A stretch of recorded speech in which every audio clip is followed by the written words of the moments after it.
domain, and we should include the way the modern society looks its views. We should try to also project our ideas, our main essential points through that to the society. Then that will be much more appreciated, and more people will come and they join. And if in fact you see quantum mechanics is going towards that direction.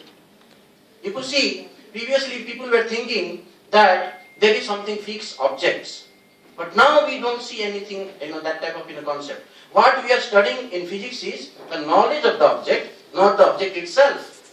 So in Vedic studies, we study what the knower, knowing process, and what is known. But what in modern science we focused only is what is known. We ignored how we know. What are different processes of knowing? But the epistemology, they have ignored. And the subject itself has been ignored.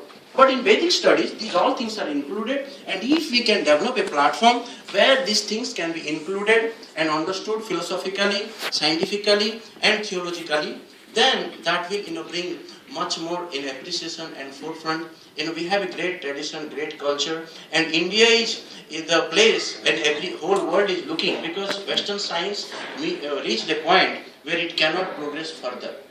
They are only talking about consciousness, consciousness, consciousness, all the field. But what India is talking about, not only consciousness, but the object of consciousness. Consciousness cannot be studied by mere consciousness alone. We have to know what it consists of.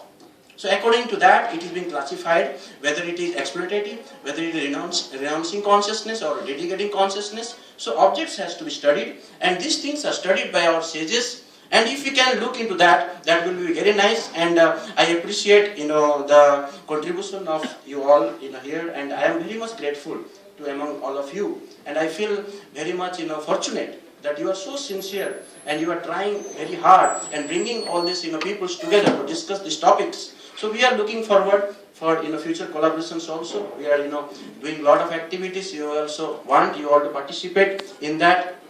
And we can have more activities in this. And this is what is Mahaprabhu came 500 years back. And one thing he told, which is very significant for this conference, because most of the people belongs from Bharat Bhumi.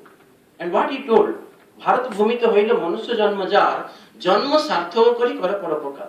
Whoever taken birth on this land of Bharat, they must make their life success and then help others to make their life success. So until we practice, what is this Vedic system? See, there are three things that are described in Vedic system: Gyan, Vigyan, and Pragyan. Gyan means theoretical knowledge, Vigyan means practical knowledge, and Pragyan means the knowledge mixed with love. That means the great devotees, they have different level of knowledge. So, Vigyan is all about practical knowledge. So, if you want to include this whole society, it must come through Vigyan actually. So, this must be practical. You have to give them a process how they will practice the Vedic wisdom. That's what is Gita is teaching. Whether we are fighting, whether we are practicing science, whether we are doing some philosophy, how you can channelize it in the Vedic wisdom way. That's what we have to give. That's what I was thinking. This should be discussed more. Thank you very much.